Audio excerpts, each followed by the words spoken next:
Good morning and welcome to Murde Sir's Academy. Myself Rameshwar Murde, M.Tech Engineer आणि मुर्डे sir academy या YouTube चॅनलवर तुम्ही 11वी आणि 12वीचा board, नीट, JEE आणि MS-CETचा सिलेबस तोही अगदी फ्रीमध्ये तुम्ही शिकणार आहात. तुम्ही जर मंगळवेढा किंवा आजूबाजूचे विद्यार्थी असाल तर तुमच्यासाठी गुड न्यूज आहे. तुम्हाला हे व्हिडिओ पाहायचे आणि काय प्रॉब्लेम आलंच तर मला खाली दिलेल्या नंबरवर येऊन प्रत्यक्षात तुमची शंका सॉल्व करायची. ओके, तर लास्ट भागामध्ये आपण बघितलं होतं मोशन इन स्ट्रेट लाईन या टॉपिकचे बेसिक. आता आपण नेक्स्ट बघू types of motion. Okay, types of motion. बघा, क्रोरिंग द अँट्स म्हणजे तुम्ही मुंग्या बघत आहेत. हे खूप छान ॲनिमेशन आहे. याच्यावरून तुम्हाला कन्सेप्ट लक्षात येईल. What type of motion is this. कोणती मोशन असल्यासारखी. मोशन म्हणजे काय? Changing the place continuously. मुंग्या कंटिन्युअसली त्यांची प्लेस चेंज करत आहेत आणि ते कोणत्या डायरेक्शनने किंवा कोणत्या लाईनमध्ये चेंज करत ते बघा. Okay, this is motion in straight line. Straight लाईनमध्ये चेंज करत. नेक्स्ट एक्झाम्पल बघू आपण. Cockroach moving on the floor. कसं फ्लोअरवर फिरते आहे. Okay, what type of motion is it. Okay, this is a motion in plane. Okay, प्लेनवर फिरत असल्यामुळं ते motion in plane. Flying honey bees. बघा, फ्लाइंग हनीबीज. हनीबीज मधमाशी मोशनमध्ये आहे कारण की कंटिन्युअसली प्लेस चेंज करत आहे. कोणता टाईप ऑफ मोशनचा हा? Motion in space. ओके, तर तुम्ही हे टाईप बघितले टाईप्स ऑफ मोशन. आता एक मोशन इन वन डायरेक्शन किंवा वन डायमेन्शन जे काय मुंग्यांचे पहिले यालाच काय म्हणायचं? Motion in straight line. Motion in two dimensions. कोण टू डायमेन्शनमध्ये मोशनमध्ये होता? कॉकरोच. बरोबर आहे. प्लेनमध्ये मोशन इन प्लेन. आणि honeybees motion in 3 dimensional. Okay, motion in space. हे बेसिक 3 टाईप आहेत मोशन इन वन डायमेन्शन्स. त्यालाच आपण motion in straight line. Motion in 2 dimensions म्हणजे तुम्ही बघा प्लेनवर झुरळ जे प्लेनवर फिरतं म्हणजे काय 2 डायमेन्शन्स आहेत. याला काय म्हणतात? प्लेन. Motion in plane. आणि मोशन इन 3 डायमेन्शन जी काय मधमाशी आहे पूर्ण स्पेसमध्ये फिरू शकते. याला मग काय म्हणायचं? 3 dimension. X axis, Y axis आणि झेड ॲक्सिस. बरोबर आहे. यालाच काय म्हणायचं? Motion in space. हे बेसिक 3 टाईप आहेत. नेक्स्ट याच्यावर आपण MCQ बघू. How many types of motion are. Option A 2, B 4, C 3, D 1. कोणता आहे? 3. Next motion in one dimension is called. काय म्हणतात? Motion in one. Motion in space. Option A. Option B motion in plane. Option C motion in straight line. And option D motion under gravity. Comment करून लिहा काय motion in straight line. Okay, next question. Rectilinear motion. Okay, आपण advance part बघतो आता. Rectilinear motion. Recti आणि word कसा divide झाला बघा कारण की हा कन्सेप्ट आपल्याला खूप वेळा यूज करायचे आहेत. Rectilinear. Recti plus linear. Recti म्हणजे काय? Straight plus linear line. Motion along the straight line is called rectilinear motion. बघा किती छान कन्सेप्च्युअल हे लेक्चर होईल. Rectilinear motion. आपल्याला कोणतीही गोष्ट इथं पाठ करायची नाही. फिजिक्स हा समजून घेण्याचा विषय आहे, पाठ करण्याचा विषय नाही. Rectilinear motion. रेक्टी याचा अर्थ माहीत असला पाहिजे. Linear line. Rectilinear straight line. Motion along the straight line is called rectilinear motion. For example motion of car. बरोबर, रेक्टिलिनियर मोशन आहे. एका स्ट्रेट लाईननं तो कार मूव्ह होते, त्यामुळे for example motion of car on the road. Rectilinear motion needs not to be one dimensional necessary. Okay, हे काही point आहेत. Rectilinear motion can be straight line in any direction, but it is always possible that rectilinear motion treated as one dimensional motion. कारण straight line आहे, बरोबर आहे. Straight line मग असेल तर काय, rectilinear motion be treated as one dimensional motion. Next, हे तुम्ही फॉर एक्झाम्पल बघू शकता कारचे.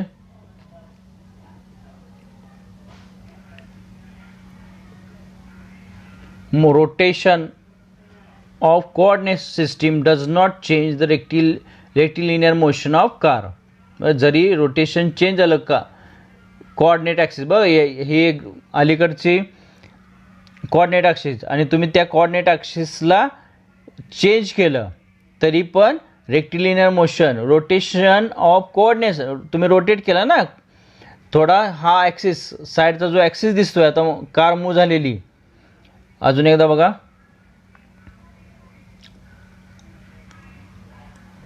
बघा कार मूव्ह होताना दिसतंय, बरोबर आहे. तुम्ही ॲक्सिस रोटेट केला, याचा अर्थ असा होत नाही की तो rotation of coordinate system does not change the rectilinear motion of car.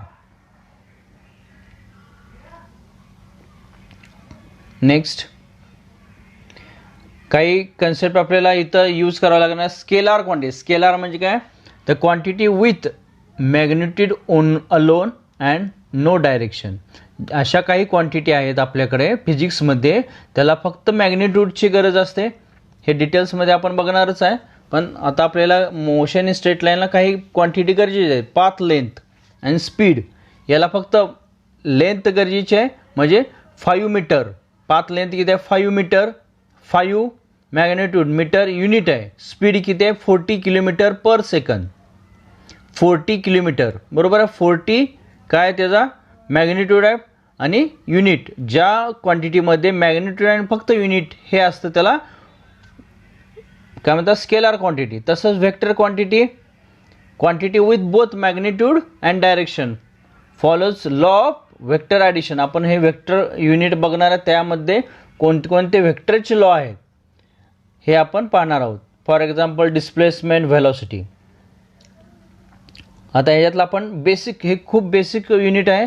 Path length and displacement. Path length म्हणजे काय, total distance travel by an object from initial position to final position. आणि डिस्प्लेसमेंट काय, shortest distance between initial position and final position. हे definition बघा. For example home, आणि हे college आहे, आणि हे मॅकडॉनल्डचं हॉटेल आहे समजा. आता आपल्याला या 3 एक्झाम्पलवरनं आपल्याला पाथ लेंथ कशी कॅल्क्युलेट करायची आणि डिस्प्लेसमेंट कसं कॅल्क्युलेट करायचं हे लक्षात येईल. बघा, तुम्ही होमपासून कॉलेजला गेला, ओके, कॉलेजपासून परत मॅकडॉनल्डला आला, आणि मॅकडॉनल्ड पाथ लेंथ काय झाली बघा, तुम्ही कुठून कुठे गेला, path length distance between home to college ते लिहिले बघा, DHC प्लस कॉलेजपासून मॅकडॉनल्डपर्यंत म्हणजे डिस्टन्स काय, CM, म्हणजे टोटल किती अंतर झालं बघा तुमचं. डिस्प्लेसमेंट बघा, तुमचं इनिशियल पोझिशन कुठं होती, होमला, आणि फायनल पोझिशन कुठं होती, मॅकडॉनल्डला. म्हणजे डिस्प्लेसमेंट म्हणजे कसं कॅल्क्युलेट, शॉर्टेस्ट डिस्टन्स. कुठलं शॉर्टेज डिस्टन्स, इनिशियल आणि फायनल जी पोझिशन आहे त्यांच्यातलं शॉर्टेज डिस्टन्स. इनिशियल पोझिशन होतं तुमचं होम, आणि फायनल काय होतं, मॅकडॉनल्ड. ओके, म्हणजे डिस्प्लेसमेंट काय झालं, DHM, म्हणजे होम आणि मॅकडॉनल्डमधलं जेवढं काही डिस्टन्स आहे ते तुमचं डिस्प्लेसमेंट झालं. म्हणजे तुम्ही डिस्प्लेस कुठून कुठं झाला बघा, होम, डिस्प्लेस, इनिशियल पोझिशन कुठली होती, होम, आणि फायनल पोझिशन कुठली होते, मॅकडॉनल्ड. म्हणजे डिस्प्लेसमेंट कुठून कुठं झालं, होम टू फायनल पोझिशन, म्हणून याला डिस्प्लेसमेंट म्हणतात. आलं लक्षात. हे डेफिनेशन खूप महत्त्वाचे आहेत आपल्याला बघा. हे अजून एकदा आपण बघू.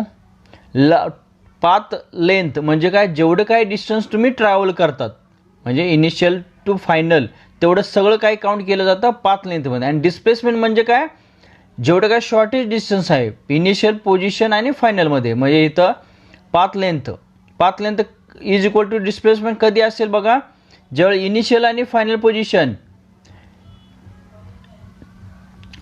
हे एवढंच झालं, म्हणजे दोनच असतील क्वांटिटी त्यात, इनिशियल आणि फायनल दोनच, म्हणजे इनिशियल पोझिशन आणि फायनल पोझिशन, त्यावेळी path length is equal to displacement.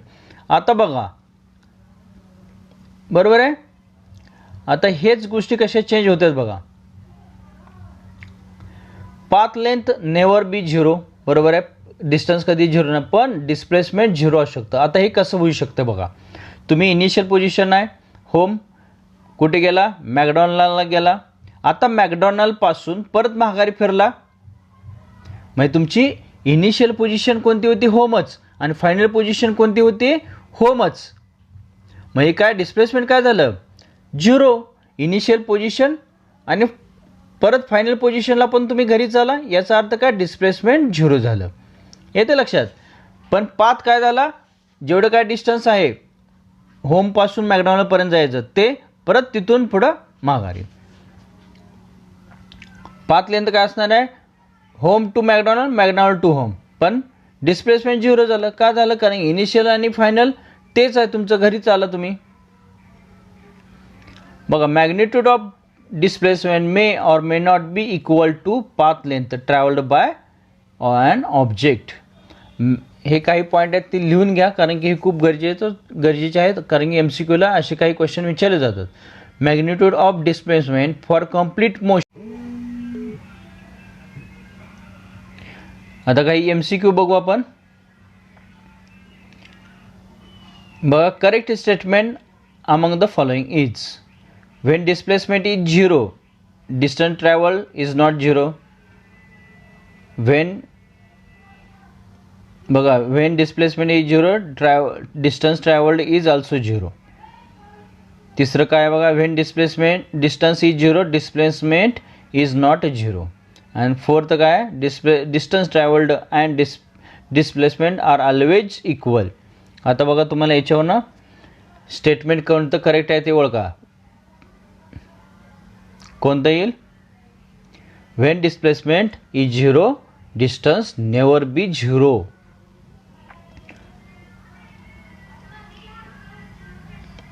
numerical ratio of displacement to the distance always less than 1. बघा तुम्ही मागचं हे करून बघा, always greater than 1, always equal to 1 and may be less than 1 or equal to 1. Option. कधी कधी displacement to the distance हे एक किंवा एकपेक्षा लहान असू शकतं. Total distance travelled by object from initial to final position is known as speed, path length, displacement and distance. काय असणार आहे, पाथ लेंथ, बरोबर आहे. टोटल डिस्टन्स जेवढं काही इनिशियल टू फायनल ट्रॅव्हल केलं आहे ते पाथ लेंथ असतं. आता नेक्स्ट आहे युनिफॉर्म मोशन. नावातच आहे uniform motion. What is uniform motion? If an object is moving along the straight line cover equal distance at equal interval of the time, however small the time interval may be, it is said to be uniform motion along the straight line. जर एखादा object equal distance equal interval of the टाईममध्ये cover करत असेल तर त्याला uniform motion. बघा हे car आहे, एक 10 मीटर एका सेकंदात कवर करते, नेक्स्ट 10 मीटरसुद्धा एका सेकंदातच कवर करते आणि नेक्स्ट 10 मीटरसुद्धा एका सेकंदातच कवर करते. म्हणून याला काय म्हणायचं, या मोशनला काय म्हणायचं, युनिफॉर्म मोशन. म्हणजे बरोबर आहे, इक्वल डिस्टन्स आहे सगळीकडे 10 मीटर आणि इक्वल इंटरवल आहे 1 सेकंद, म्हणून याला काय म्हणायचं, युनिफॉर्म मोशन. बघा नेक्स्ट काय आहे, speed, rate at which an object cover distance. Speed काय आहे, स्केलर क्वांटिटी आहे, कारण ह्याला फक्त मॅग्निट्यूडचीच गरज आहे. Speed is equal to path length divided by time taken. हे खूप बेसिक क्वांटिटी आहेत. वेक्टर कुठल्या बघा, व्हेलॉसिटी वेक्टर क्वांटिटी आहे का. Rate at which object changes it's position in a given direction. ते जे क्वांटिटी काय आहे, वेक्टर क्वांटिटी आहे. Velocity displacement divided by time. बघा डिस्प्लेसमेंट कसली क्वांटिटी आहे, वेक्टर क्वांटिटी आहे. व्हेलॉसिटी काय, ऑब्वियसली वेक्टर क्वांटिटी. याला इनिशियल पोझिशन आणि फायनल पोझिशन माहीत असल्याशिवाय आपल्याला डिस्प्लेसमेंट करता येत नाही. डायरेक्शन माहीत असली पाहिजे, म्हणून डिस्प्लेसमेंट काय आहे, व्हेक्टर क्वांटिटी आहे. जर वेक्टर डिस्प्लेसमेंट वेक्टर क्वांटिटी असू शकते तर त्याचा व्हेलॉसिटी म्हणजे काय, डिस्प्लेसमेंट डिवायडेड बाय टाईम. म्हणून व्हेलॉसिटीसुद्धा काय, वेक्टर क्वांटिटी आहे. फॉर एक्झाम्पल स्पीड बघा, स्पीड आणि व्हेलॉसिटी आपल्याला बऱ्याच वेळा असं वाटतं की स्पीड आणि व्हेलॉसिटी सेमच आहे का. बघ 40 मीटर पर सेकंद स्पीड आहे, व्हेलॉसिटीसुद्धा. आता इनिशियल पोझिशन होम होता, फायनल पोझिशन. आता ड्युरिंग द टोटल जर्नी बघा, suppose home to McDonald 2 kilometre आहे आणि त्याला टाईम कवर करायला 1 तास लागला, बरोबर आहे. पाथ लेंथ काय झाली, home to McDonald, McDonald to home, म्हणजे काय झालं 2 + 2. टोटल पाथ लेंथ काय झाली 4 किलोमीटर. आणि डिस्प्लेसमेंट काय झालं, इनिशियल आणि फायनल सेमच आहे ना, होमला चाला मग डिस्प्लेसमेंट 0च असणार आहे, काही चेंज नाही. स्पीड काय झाला त्याचा 4/1 किलोमीटर पर आवर. आणि व्हेलॉसिटी डिस्प्लेसमेंट 0च आहे, म्हणजे हा व्हेलॉसिटी 0 असू शकते. येथे लक्षात तुमचा हा क्लिअरली डिफरन्स. म्हणजे डिस्प्लेसमेंट 0 असू शकतं, म्हणजे व्हेलॉसिटीसुद्धा 0 असू शकते. चेंज इन डिस्टन्स म्हणजे डिस्प्लेसमेंट, पण नावातच सगळं असतं डिस्प्लेसमेंट. प्लेस म्हणजे जागा, डिस्प्लेसमेंट म्हणजे जागा change. Velocity displacement upon time. Speed is कसली क्वांटिटी आहे, scalar. B vector. C neither scalar neither vector. And D both scalar vector, obviously scalar. velocity is scalar vector, neither scalar neither vector, both vector. हा जर unit तुम्ही शिकला तर ह्याच्या खूप basic गोष्टी तुमच्या लक्षात येतील. Okay, thank you. इथं आपला पार्ट फर्स्ट झालेला आहे. उद्या आपण याचे काही MCQ यातला नेक्स्ट पार्ट आपण बघणार आहोत. तुम्हाला जर हा व्हिडिओ आणि कन्सेप्ट क्लिअरली समजत असेल तर या व्हिडिओला लाईक करा, सबस्क्राईब करा आणि तुमच्या फ्रेंड्ससोबत शेअर करा. कारण की आपण मुर्डेसर अकॅडमी या यूट्यूब चॅनलवर फ्रीमध्ये ऑनलाईन लेक्चर घेत आहोत. आणि तुम्हाला काही अडचण असेल तर खाली दिलेल्या नंबरवर कॉल करा आणि मला प्रत्यक्षात भेटा, जर तुम्ही मंगळवेढा किंवा पंढरपूर या शहरातले असाल तर. आपल्याला जे काही ग्रामीणचे विद्यार्थी आहेत त्यांना खूप मोठी फी भरणं होत नाही, त्यांच्यासाठी आपण हा ऑनलाईन प्लॅटफॉर्म अवेलेबल करून दिला आहे. आणि त्यासोबत आपण ऑफलाईन त्यांच्या टेस्ट पण घेणार आहोत आणि तेही free of cost. Thank you so much.